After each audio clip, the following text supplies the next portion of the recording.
Suavecito, bebé. Taqui, taqui. Taqui, taqui, The colonial masters imposing That's what on that's us. what is King Ferdinand and Queen Isabel outfitting Christopher How Columbus. they impose and try to brainwash us from our not to identity. brainwash. They killed people. They not only killed which the ones that are left, like our descendants. Yes. No, we are being brainwashed with westernization. How do we balance and reconnect? you have to get to where she's saying. You have to go All the way back to understand where it started so we could move forward and embrace what happened. The injury is there, but how do we heal from that and move forward as a people and embrace who we are, our identity? What? Find self. Find self, and not we in this here in this Find forum. Fix, What fix can we culture, do fix our as tradition. educators, as advocates, to let them understand? I suggest to you, whenever you cringe, because as you were speaking, I could feel the cringing in the room. We can all feel it. Yeah. You feel people tensing up, etc. Yeah. And if you recognize when you cringe, when you uncringe, when you relax, you reflect on that. Definitely. Because until you become comfortable, when Sharon and I are able to be speaking the same way, because it's not about whether you're a Christian or not. That's not No, it. all I'm saying, right, I understand that Dr. Bakier, and I understand clearly, I understand it's going back to. But at the same time, this one Brother Noor mentioned that he is of his faith. That was accepted that he is of his faith, no? So he declared himself like that, no? Those of us who are Christians have a way too, that we silently or when necessary, we voice that. So I didn't even expect anything more than I expected that to be ignored. No, it's That not. to be ignored. So just ignore me with that. And what I like that Miss Dawson and your name is so poetic, like the Miss Universe, Fashina. Saying with respect to this forum and they're both of them educated, so bridge the gap, I think it's crucial. And then there's another thing that Ms. Dawson mentioned, you're from Western Junior College. And out of that back and forth, they said, when do we heal? And I don't want to cut off, I had my bride come, but I said this is so important, I waited, I didn't want to miss this at all. We have the herbalist here, also I don't know if another time. But when you said heal Ms. Dawson, I was saying, no. Pardon. And when I read Dr. McKay's invitation to this gathering and talking about global interconnectedness and talking about reparations and our future as Afro-descendants in Belize, I like to go back to history because we must go back if we're going to move forward in a meaningful way. Sankofa, that's the Ghanaian term. We must go back and get it. And when I was 25, 20 years ago, this gathering called the Black Summit was birthed, and I was among those who organized it. I was the young voice in the organizing, and also I presented 20 years ago at this gathering. So I thought about that coming into the room and wanted to ask if there is anyone in the room who is 25 or younger. And that speaks volumes to our future and where we will go if we do not fill the empty spaces with the future. Yes, I have to acknowledge Dr. Theodore Aranda Barteroon, who was also one of the organizers of the 2003 Black Summit, because it was a a very powerful effort to bring the Afro-descendants of Belize together on the one thing that we stand firmly on, and that is our African heritage. If we go back and get back that history, that is our true history, we know that our ancestors came to this hemisphere of their own accord because they were brilliant. They were the first to civilize this world. They were the first to build cities. They were the first to discover iron.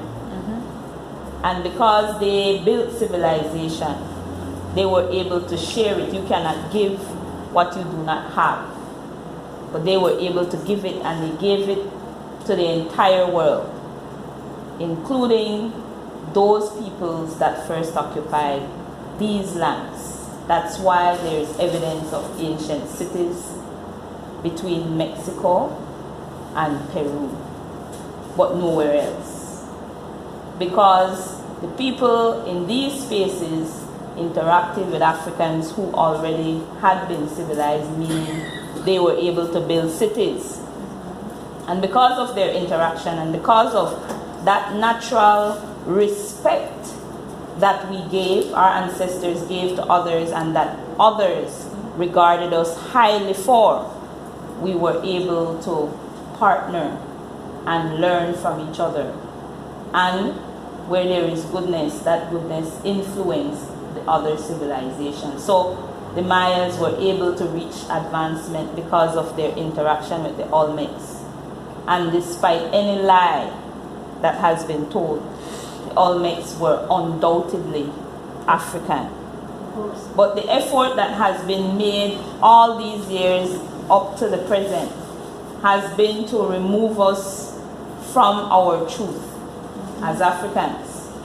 So when the Europeans, those descendants of those remnants of our genealogy who were in the caves of the Caucasus Mountains, came out and wanted to now discover what they were missing out on, and that had been discovered by everybody else long before, they came with all manner of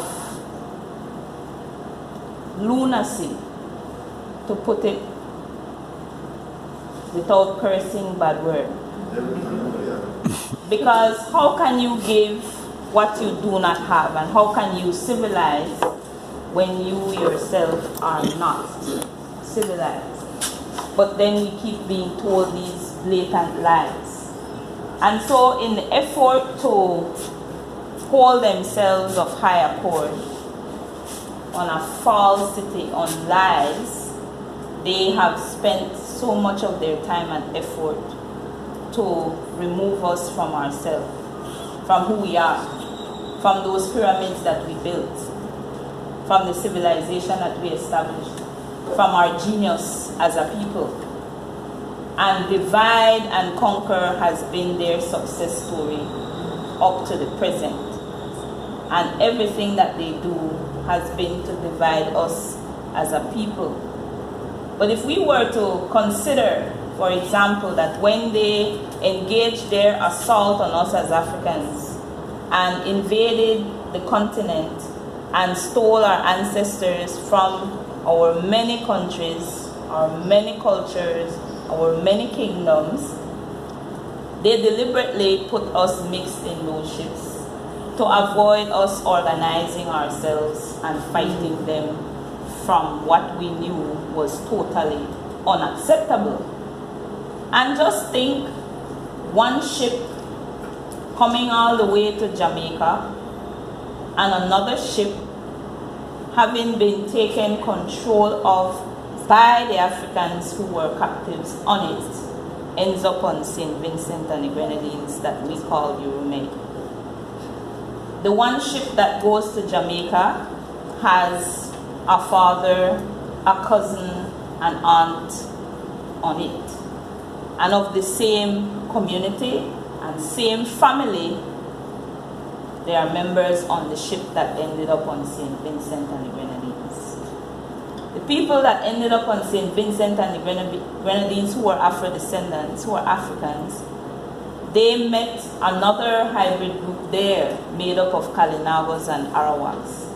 And because of who we were and how we were as a people, it was not very long before we became a dominant group on St. Vincent, because people naturally gravitated to us and loved us. We did not have to force ourselves on anyone. They embraced us. Who created the divide was the Caucasian, the French, and then the British. Who wanted our lands? The French, and then the British. And who fought for our lands? We did. And who did we fight? First the French, and then the British. Once we were exiled 226 years ago, 1797, we were placed first on Balisao and left there to die. Half of the amount, the 4,000 plus that were sent to Balisao, half of that group had died. The remaining 2,000 plus were placed on 11 ships, and they were first taken to Jamaica. But the British in Jamaica were like, we are already dealing with a lot of Africans who we can't control. We're not trying to deal with another shipload of Africans we can't control. So the British decided that they would leave us on Roatan off the coast of Honduras. Consider the fact that there were descendants of the same family who were enslaved in Jamaica, and descendants of that same family who became those who fought for Urume in several wars against what was then the mightiest military power at the time. And we fought them for many years, decades. We were fighting them. The Carib Wars were several times we were fighting them. We didn't play with them. So when they managed to get us to Roatan, they had perhaps thought they had defeated us, and they had not. Because here we are in 2023 still. But what did they do?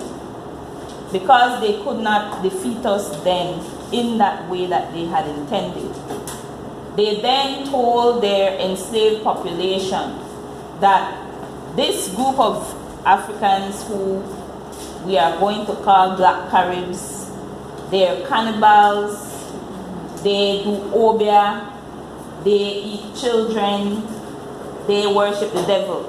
So they would tell lies about us to the enslaved population, who, of course, we were already a safe haven for in Urume. It had undermined their plantations in Grenada, in St. Lucia, in Barbados, because all Africans knew there was a place in the Caribbean where there were free Africans, and that's where they would escape to. So the British, they definitely had reason to not like us and want to get rid of us. So what did they succeed in doing in Belize, or what became Belize? Divide and conquer.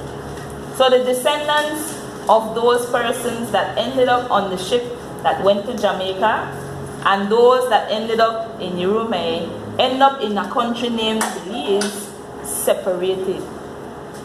One called Creole, one called Garifuna, and one believing negative things about the other because that's what was taught. When we speak of foreign agenda, colonization is foreign agenda. Enslavement is foreign agenda. The education that we have received is foreign agenda. Everything that has been imposed on us has been foreign to us. And we have embraced those things as our truths when they are lies. So if we are going to think about and talk about and do about a future in which we are empowered as Africans, we must know that history, we must acknowledge those lies, And we must start speaking truth to power. We have to start saying the truth to ourselves and to our children, to our neighbors and to our friends. That's the challenge that we face today. We are winding down the decade of people of African descent. Imagine a decade of for people of African descent. It's ironic. A decade? So there's only 10 years for us? Really? When we are the beginning of civilization, when we are the people that made all the discoveries and did all the grand things that humanity continues to benefit from, 10 years is all we get? No. We must claim the heritage that we have, and it is a powerful heritage. Now, one of the things that keeps being used against us is our spirituality. So we talk about or hear about the term Obia, and when we hear it, it's negative.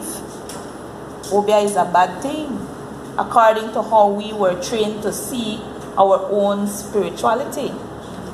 So let me tell you, it was in 1791 that in the public meeting here in British Honduras, there was a resolution passed that outlawed Obia. That's 1791. I want you to remember that I already mentioned Garinagu were exiled in 1797, and it was to Honduras that Garinagu were left, not Belize. And we didn't come here until 1802. 1791, Obia was outlawed. And here why it was outlawed. Because it was the spiritual system that was motivating the enslaved to resist enslavement, to escape slavery, to abandon their slave owners, or to rise up and fight against enslavement. All of this was stated in the resolution, that anyone who subscribed to this, going to any Obia men or Obia women, thinking themselves of power or being encouraged to depart from their enslavement, from their slave owner, would be charged, found guilty of Obia, and the punishment would be death, or whatever they saw fit as the punishment. Many Belizeans do not know that piece of history. Many. When I taught my students about Obia, when I talk to them about Obia, I want them to understand that that was a good thing. That was African spirituality being retained in a situation that was dehumanizing. And part of the dehumanizing effort was to remove you from your identity. That's why they remove your name and they remove your spirituality. That's part of the dehumanization process. And that was implemented everywhere that enslavement occurred. We must know this. We must know our truths, and we must speak those truths. Because if we change our thinking, that will change our behavior altogether. It will change our attitude. If we recognize that we come from the same source, come from the same tree, we come from the same root, and our experiences are the very same, that the same attack, the same agenda is being used against us because of our Africanness. Once you recognize that, that's the unifying force. But we need to recognize it first and foremost, and we cannot be in denial of it.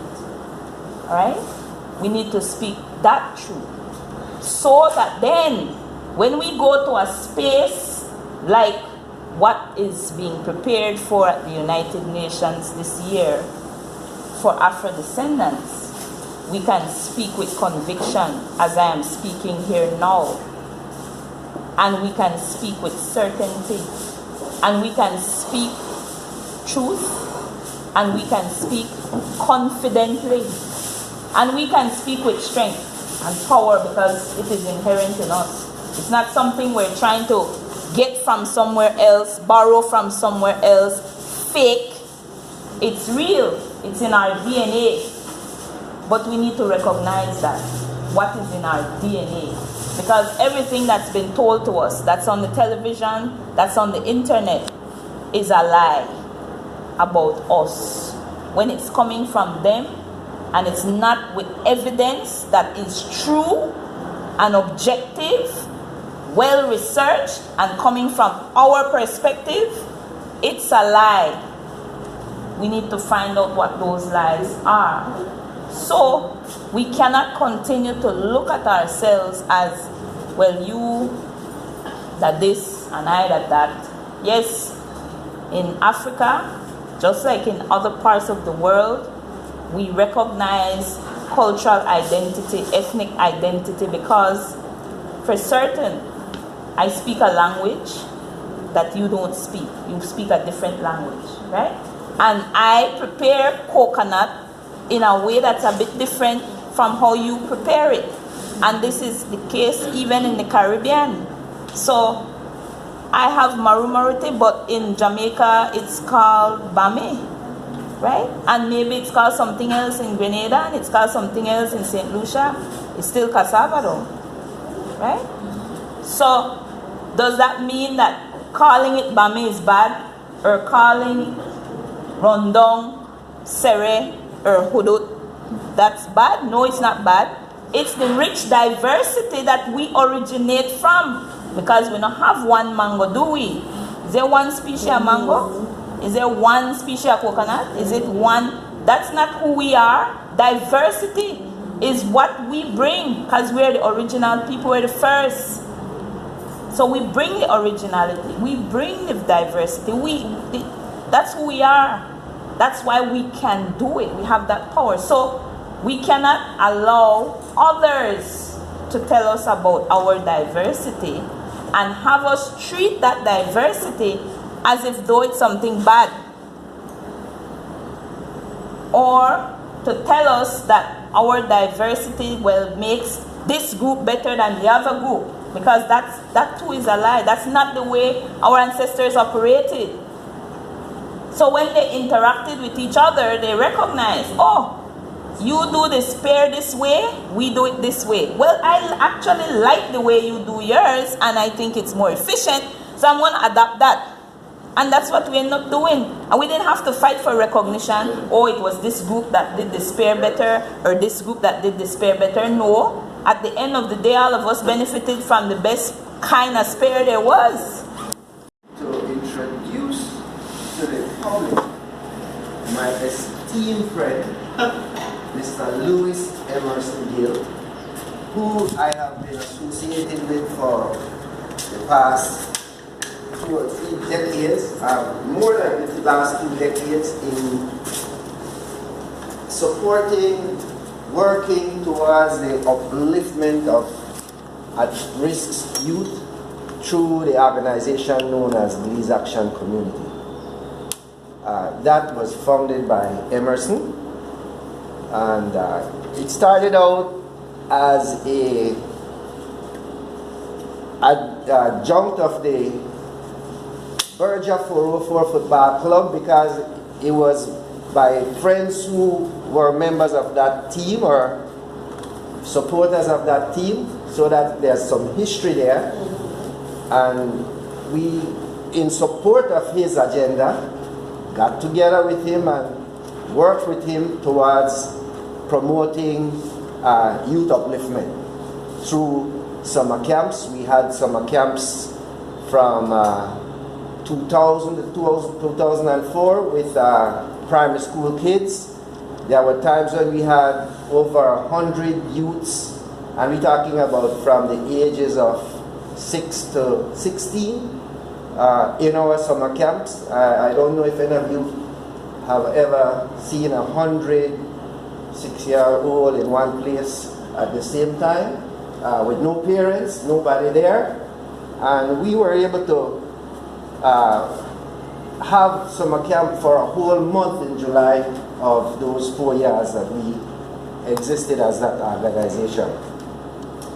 Eventually that organization evolved into the Belize Action Community because it got more serious. Emerson got more involved with older kids at-risk youths, and of course you know what's involved there. There's the poverty issue, the unemployment issue, the uneducation issue, the issue of crime and violence.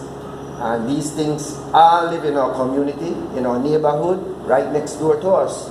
And despite how well we do as individuals, we can't neglect it because it affects our families, our friends, our neighbors, our communities. So it is a part of our lives.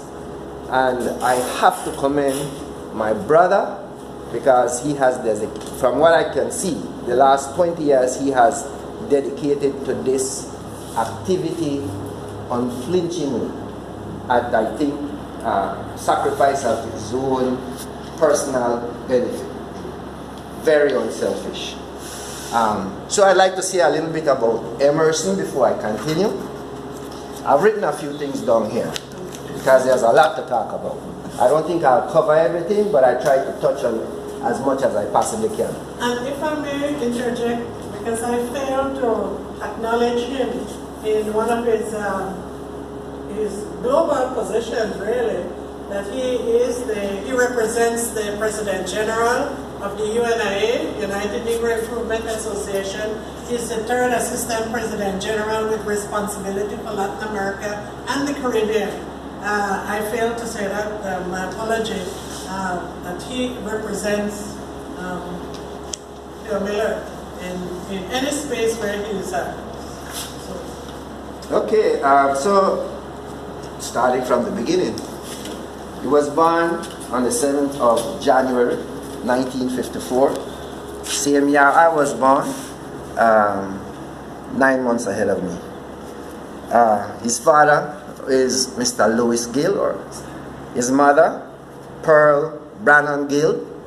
His father was a disciplinarian, so he come from a family and he had good upbringing. So whatever bad you hear about him out there, you can blame it on parents. Alright, he was a very mischievous student. And primarily that was because of his reaction, his dislike for injustice. So as a youth, whenever he perceived that injustice was perpetrated upon him, he reacted.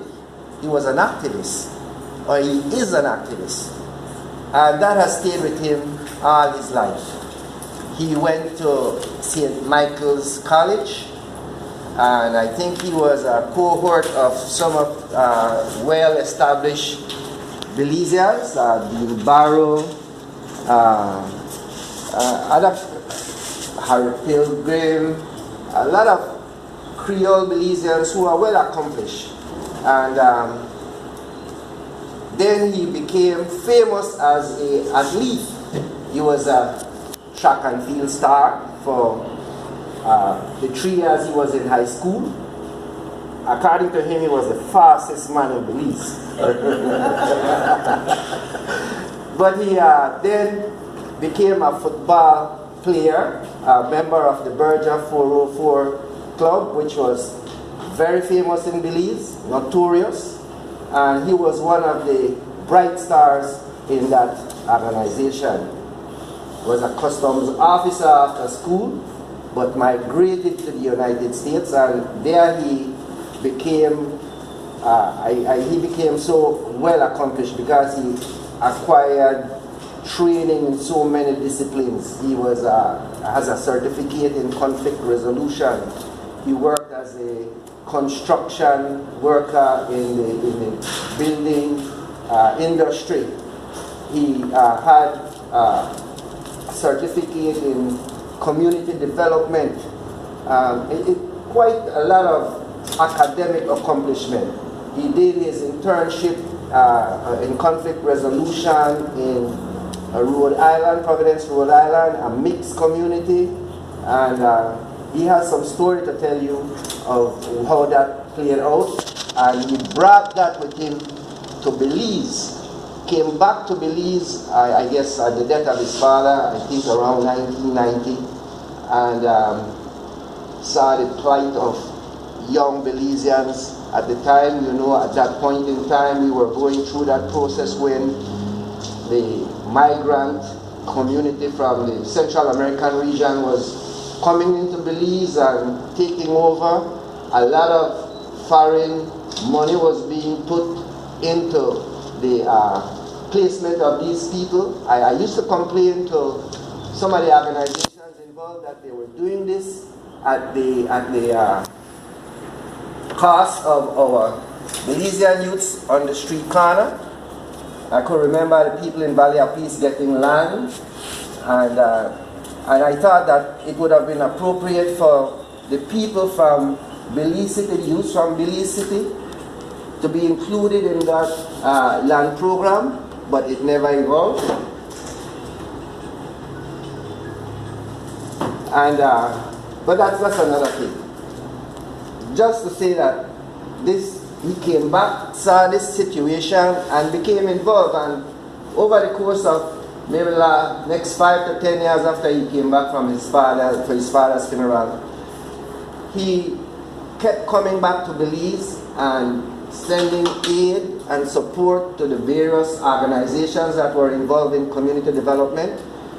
But eventually he came back to live, formed his own construction company, had some success there, but I think the activist bug had already infected him. And he gave all that up to form the Belize Action Community that involved with all the other community organizations that were extant in Belize at the time, too numerous to mention. And then as a result of that, Mike moved on to become a founding member of CARBO. I have a few more things here that I could say about him. He's a world citizen, a proponent of Garveyism, Pan-Africanism. I don't know if everybody appreciates what that is all about, but it speaks of black empowerment. And I believe that's where this is all headed. This is what this is all about.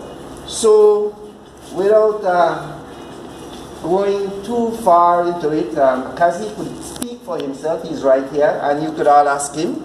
I just want to tell, it's my pleasure to introduce to the world Louis Emerson Gill. Tell me when you're ready. Ready. Let me turn this off. Good morning, world. We are experiencing a global common law experience at the moment. What is this global common law experience? This global common law experience is the Negro, the creation of the European, is beginning to understand how to use the system that was created by the European that has tormented us for 600 years. This understanding will make us be able to hold judges, governments, kings, and queens accountable based on law and not the legal order. All right then. In the natural law of nature. Don't have to say all of that. I said it all. Remarks. I heard Mr. Gill get a lot of praises. I cannot speak from when you were born, because you see, I still have milk in my teeth, right? Like you young.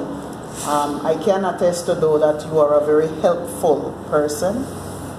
Kind of like the antagonizer like myself, so sometimes we're not forget together because there be problems. We're going to wreak havoc. I know that back in 2016, I think it was, when Dr. McKay approached Petal to join the Central American Black Organization, and I was like, Dr. McKay, I always wanted to join something, like, what we going to join that for? And she was she's passionate about two things: sending you back to school until you die, and always trying to get you to be a part of something. And so she encouraged Petal to become a member of the Central American Black Organization. So even though we've been a member since then, I still am not as familiar as some of the work that gets done, simply because to me there is still a lot that is not being done within Belize that I am aware of. So I don't want to let it seem that nothing is happening, nothing that I am aware of. I feel that there are a lot of opportunities that gets missed where it concerns engaging black people. And it seems to, I was having this conversation earlier, that it seems that with black people we're always fighting amongst each other for a spot instead of fighting for the spot together, right? And so with that, I feel that there is a lot more that can be done. There is a lot more education where it concerns black people that should be shared. I listened to, I didn't get your name, but I listened to the gentleman beside me speak of growing up and the wealth of knowledge that exists that a lot of people still are not aware of, a lot of younger people are not aware of, and simply because it's not being shared. If you're not 60, 70, or 80 to say, oh yes, that time in my day, and you don't know. And that is very unfortunate, because we are letting ourselves be eliminated in that way. We have them looking up to people on the TV for role models, looking up to this one for that and that one for that, and not letting them know. I watched on the 8th of March for Women's Day, one of the news entities posted a thing and said, the most influential woman in Belize. And I tried several times to put up a post, and every time something occurred and I said, that's divine intervention. I am not to put up this post. Because I wanted to remind them that we have a responsibility to have our children know that their parents, mothers, grandmothers, aunts, you know, their colleagues, people right within their surrounding are very influential people too. These are the people that are raising you, educating you. This is what you know. Sure, you will go out and you will learn more, but right there you're learning from them, and some of the education, the knowledge that you get from your parents, your family, you won't even get out there. A lot of it, earlier we were speaking and the photographer said, who says that anymore? And I said, that a Creole? I mean, who said that anymore? That's how we talk. So you won't expect me to, when I'm speaking, and I am very guilty of this, to just be speaking English. And I have to speak in a manner that people understand. We work with grassroots people, and so even though my library contains much more, I prefer for it to be very basic, because these are the people that we are engaging. And we want these people to want to learn and want to know, and the only way for us to do that is to let them feel comfortable enough, not that you're speaking at me, to me, you know everything and I don't know anything, not in that type of way. And so being a part of the Central American Black Organization, I still believe that we are, it's not a young organization, that it should be doing more for black consciousness, more things where within this country so many things are happening where it concerns black people, and we are not doing anything other than writing a post on Facebook or railing up in our yards. We're not doing anything as a people to change some of the narratives that have been written about us. We have been disregarded in terms of what we have provided, that it was off our backs that these things came from, you know. And so, you know, so that kind of is my remarks. I can't go into that anymore, because then, you know, I might touch upon other things we are not supposed to. I came to recognize at that early stage that the confusion was in my head. And it wasn't that the things outside were impossible. It was that I didn't understand the map. I was going in a direction thinking that would bring me the success. My father wanted me to be an attorney. because my godfather was Horace Young, and he said, boy, don't tell Horace you want me like law firm. I fill my head up with these kinds of things.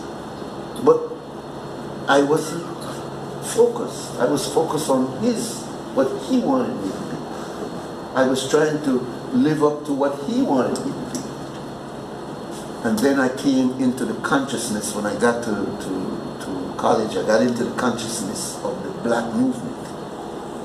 And that was after the Watts riot in 1965, and then going constantly in school. I first got to the United States in 1961. By 1965, I was completely transformed from innocent caparuche, play marble, into we are tear this school down. We are make sure black studies get in here, Chicano studies get in here, and if you don't do it, we want to close this university. This was the kind of thinking that I was puffed up with. Didn't know myself, just puff up with other people's ideas. And so in 1968, I came back home to get my green card. And it is just around that time that Martin Luther King was assassinated.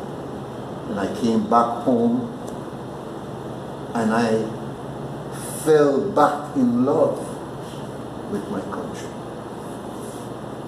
And realized after I returned to the States, just after the summer, that this is another place for me. That I needed to get back home because my country needed me. I came to understand that the different organizations I was part of, as I said, Black Panther Party, Student Union in the place there in the United States. I came back, I was a part of UBAD for a while, went back, I joined the Nation of Islam. I actually had the privilege of meeting with the leader of the Nation of Islam, the Honorable Elijah Muhammad, who assigned me at 23 years old to come back to Belize as his representative. So I was a young minister at 23 years old, trying to build a foundation that Brother Shabazz and others before me had already done their contribution. And I came and built or started to build on their work. And we now today have a Muslim community. That was 52 years ago. But what do I see? I see that there are certain things that we continue to repeat. And one of them is what my brother Bert Tucker used to call Rongens. Rongens. We have a problem with deciding who the boss. We are so caught up in the ego of I have to be the boy. You remember Palace and Majestic Theatre? I want to be the boy. I tell you, boy, and shoot up all the Indian there and extend that to Tarzan. We never say, hey, Tarzan for the Africans. We didn't get on their side, we got on Tarzan's side. So we were brainwashed. We were brainwashed. So that when we started to get even thinking that I know there with no white man, I still had his thinking in my head. So when I joined the organization, where was the argument? Who that boy? And I must say, women contributed to that significantly.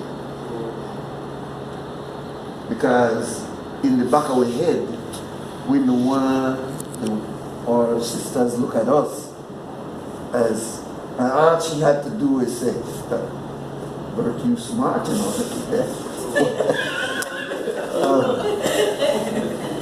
That's all. But when I got around, the next Bert, she may tell him the same thing.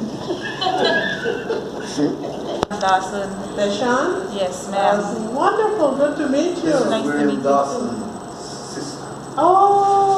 Oh, and condolences indeed. Thanks. But his work will continue. That is what I say. thank you for bringing him into the room. And that is the important thing. Whenever we bring our ancestors into the room, whenever we speak their names, they are present. So his work is here. And we keep that in mind. So good to hear. And you, therefore, we have the Creole Council to share as well some remarks. That's the first part of the panel. And then we will have Mr. Nouri Mohammed. Everybody knows Brother Nouri. But Nouri also has the unique place in our story of Belize, where he is always a person in the discourse from 20 years ago and before, just out of his own experience as a Belizean living abroad, living and working abroad, and seeing some of the impact on our Belizeans living abroad as well as other people of African descent.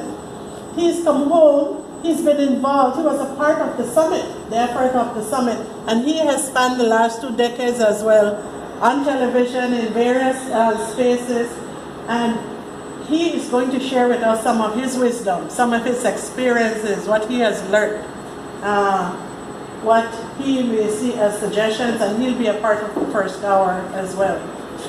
It's the colonial masters imposing That's what on us. That's what is King Ferdinand and Queen Isabel outfitting Christopher Columbus. How they impose and try to brainwash us from our identity. They kill people. They not only kill which the ones that are left, like our descendants. Yes. No, we are being brainwashed with westernization. How do we balance and reconnect? You have to get to where she's saying. You have to go all the way back to understand where it started, so we could move forward and embrace what happened. The injury is there, but how do we heal from that and move forward as a people and embrace who we are, our identity? Fine. What? Find self. Find self, and not we in this here in this Find forum. Fix What can we culture, do fix our as educators, as advocates, to let them understand? I suggest to you, whenever you cringe, because as you were speaking, I could feel the cringing in the room. We can all feel it. Yeah. You feel people tensing up, etc. Yeah. And if you recognize when you cringe, when you uncringe, when you relax, you reflect on that. Definitely. Because until you become comfortable, when Sharon and I are able to be speaking the same way, because it's not about whether you're a Christian or not. That's not No, it. all I'm saying, right, I understand that Dr. McCain, and I've said clearly, I understand it's going back to. But at the same time, it's when Brother Nouri mentioned that he is of his faith.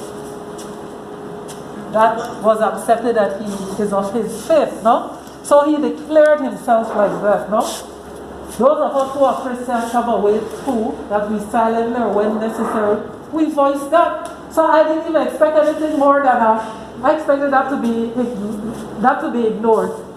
No, That to be ignored. So just ignore me with that. And what I like that Miss Dawson and your name is so poetic, like the Miss Universe and Fashina.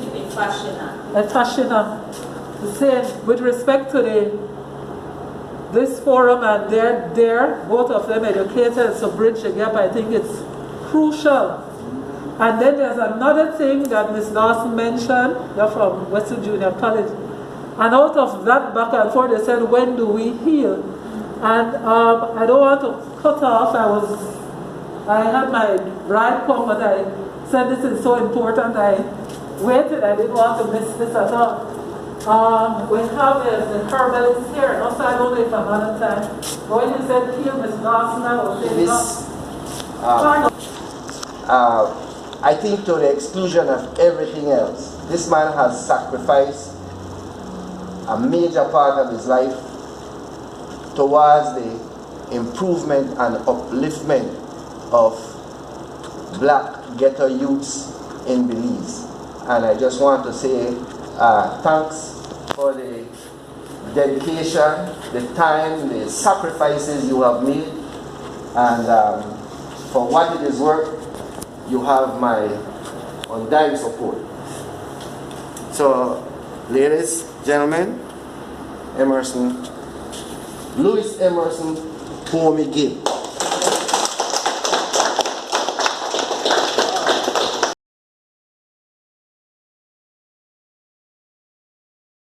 Thing that Nuri spoke about, that we're prepared to pull each other down, we don't want to see each other succeed. May I share? We tend to take a picture of the leadership and what we say, just like we say, Dean Barrow was a prime minister, George Price was a prime minister, Manuel Esquivel and the likes. Because they have to go through a re-registration process. A lot of groups, civil society groups that are not able to, will be left aside. And this is after a registration process for non-profit organizations that also put aside a lot of small groups. Forum, I will get the opportunity to do that, and I'm looking forward to that. But I'm going to just say that a day is not enough for us to do this, because of the things that I know was going to come out of the simple words that is on these cards, and what's on deck is a whole lot more can come from these. I also want to say that we're evolving into a space that we've been dreaming for a long time. Let's embrace that and go forward. Thank you, every single person that was here today. We will have a follow-up forum In this age of information and technology, relevant education is key for our redemption and liberation.